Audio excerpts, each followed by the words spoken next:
Okay, Assalamualaikum warahmatullahi wabarakatuh. My name is Adika Putra Prana. My study code is 2101906.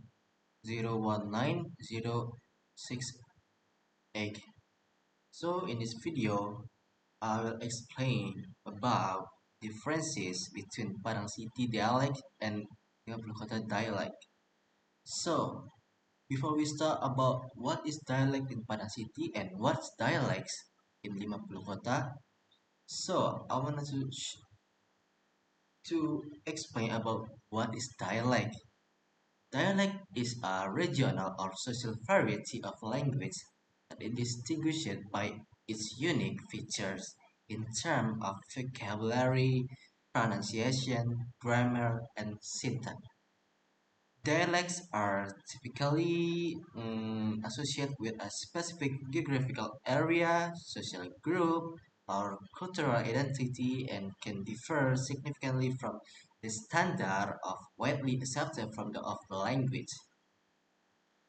This is I will explain about different dialects about Padang City and Lima Puluh Kota. So, dialect is a one of element that reflects the cultural richness of a region.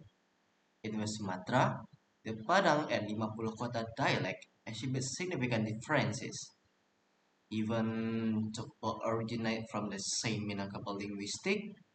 As a center of threat of governance, Padang has become a hub of interaction between various ethnic groups influencing the language and dialect people. On the other hand, in Kota, which is dominant by agricultural activities, as well as preserves its linguistic and cultural authenticity.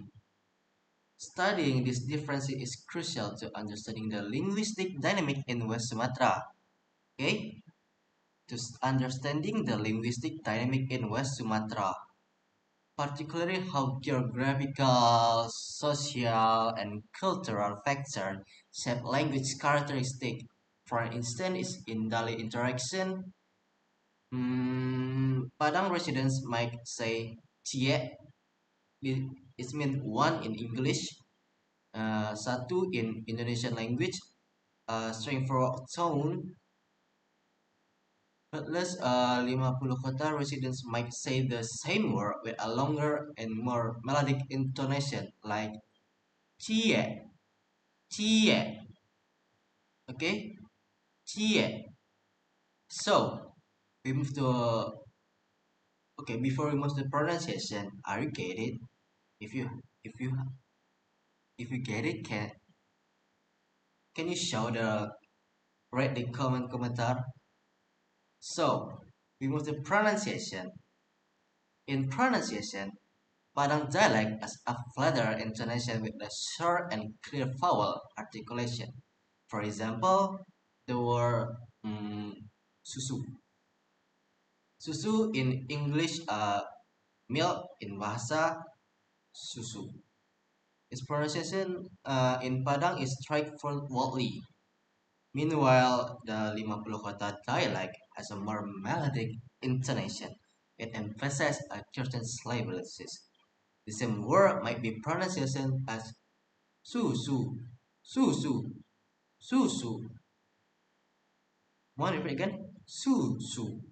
Like as you you in first first word is say we gonna say is one you, and you in in last sentence is twice you, like the pronunciation, like if you are vocal too long with a last word with a elongated sound on the last vowel. And additionally, consonant sounds also differ between the two dialects. Okay, I repeat again. Consonant sounds also differ between the two dialects. In Padang, the consonant K at the at the end of a word a pronunciation strongly, as in the example like indah. Indah in English is a no. In bahasa we say tidak. So people in 50 kota, this sound may be suffer of even dropped, resulting indah. Eh, indah. They they don't use K in the last word. This difference creates a unique nuances that disgusts of two dialects. Okay, can we repeat again? So in Padang, people use indah in last word. We they have K, and 50 kota they don't use K in the last word. So, I get it. If you get it, nice. So, we move to vocabulary. Hmm, vocabulary is so difficult, I think. Okay, I think the vocabulary in Padang dialect reflects considerable influence from Malay. Okay, I repeat again, Padang dialect influence from Malay and Standard Indonesian. For example, the word is tukang. Yes, in English means a worker. In Indonesia or in Bahasa, we say tukang too, is commonly used in Padang. So, in 50 kota, people often use traditional terms like pandai. What? Why? Why pandai? Because in 50 kota is a village, so traditional people like there in there, because why pandai? Why pandai? In daily life, in daily life, 50 kata resident is descriptive words such as godang, like godang, means in English like big. In Bahasa, we say besar. And in Padang, agrarian-related vocabulary also set them apart, with 50 kota using unique terms like Syrian. Syrians like a tree, like a big tree, and which are really tree in all over Sumatra, West Sumatra, and I think Syrian tree is only have in 50 kota. I don't know. So, uh, why Padang not Syrian? Maybe the Syrian tree, a big tree. So, if people in 50 kota don't say big, don't say godang, don't say gadang, because they have a tree all so big in there. Why you get it? Why? Because why people Padang not like say Surian? Hmm, this is really so. We move to grammar. The grammar in Padang dialect tend to be concise and direct. For example, the sentence like kami kanyo ke pasar. In English, we will go to the market. Might be shortened in 50 kota. Sorry. Padang be shorted. Oh, kami kapasa. That's a shorted word kami nyope kapasa in Padang.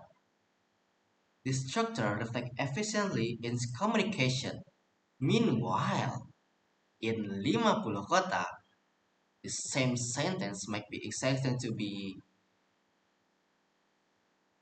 kami kapasan dak mulai. In English, we will go to the market shortly. In bahasa, kami akan pergi ke pasar. That are showing a more narrative speaking style. So, another restriction lies in the use of pronunciation. The Padang dialect often use ambo, aden, awa. This means I in both formal and informal situation. In 50 kota, the pronoun I in 50 kota is same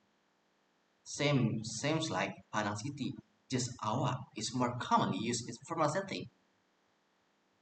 This not difference comes how grammar adapt at the social context on each region. So we move to context of use.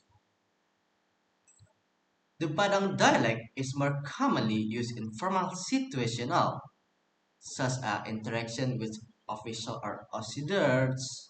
For example, in a formal meeting, someone might say, "Awak perlu membahas itu lebih lanjut." We need to discuss this future in English. In bahasa, kita perlu membahas ini lebih lanjut. Which in the Padang dialects become kita perlu bahas gue lebih banyak. The same too. Conversely, in 50 kota, the expression is more often used as informal setting, such as casual conversation among villagers. This is the example.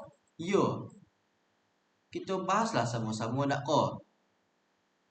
In English, we say yes, let's discuss this later. In bahasa, ya kita bahas ini ya. In traditional ceremonies, the 50 kata dialect is frequently employed to honor a local custom. For instance, they praise, welcome to our guests, make a run with us, selamat datang tamu awak. Selamat datang tamu awak kok. This differ from Padang where the language is often simpler and more natural. Do you get it?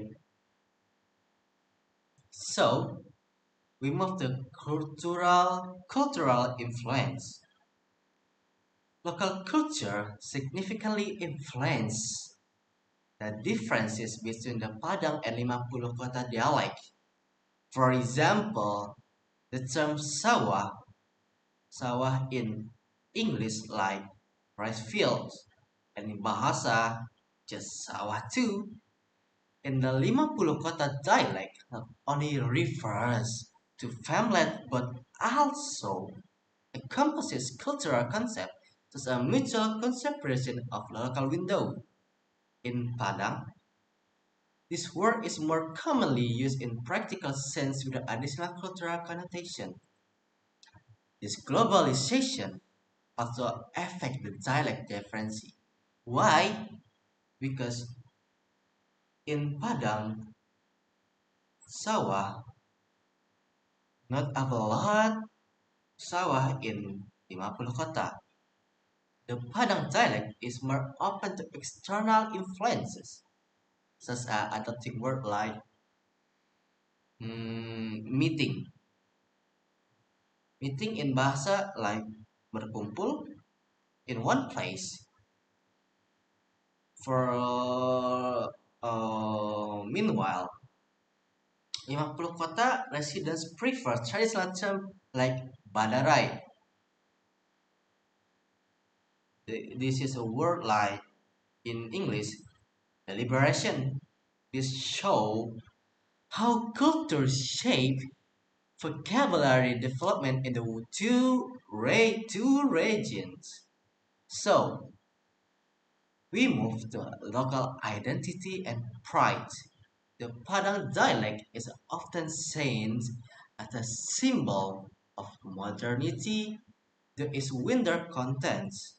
For example, the expression Yunan Banako is in English, yes, that's true, is commonly used in daily conversation as a quick and straightforward communication tool.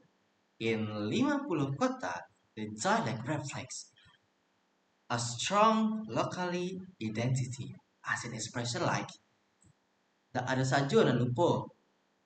In English, nothing will be forgotten, which emphasizes intimacy and local tradition. However, the sense of pride in this dialect differs. 50 kota communities often use their dialect in traditional ceremonies as a tribute to their ancestors. On the other hand, Padang communities promote their dialect more through media and overall event, reflecting their adaptation to modernity. Okay, now we move to challenges and perfection. Both dialect face significant challenges in the modern area. The dominance of standard Indonesian is every day. Okay, I repeat, the dominance of standard Indonesian is every day, especially among the younger generation. Reduce the use of local dialect. For instance, in Padang the phrase kama in English where to in bahasa kemana is often replaced by mau kemana in Padang like Niokama in standard Indonesian similarity. In 50 kota, traditional terms are increasingly being replaced the more generic ones. Although effort of preserve the dialect continue through a cultural event to preserve this dialect, concrete steps are needed. For example, introducing regional songs in schools such as Bareh Solo. In English, uh, Solo Rise can help maintain the language comprehension linguistic. Documentation is also vital to ensure the continuity of this dialect as part of West Sumatra cultural heritage. Okay, now I think mm, that's all. Now we move to the conclusion. Okay, the conclusion. The Padang dialect and 50 Kota dialect reflects the linguistic and cultural differences of West Sumatra. Despite their significant differences, both dialects play crucial roles in shaping the identity of their respective communities. Through proper pronunciation, this dialect, I think, can continue to serve as influential cultural legacies.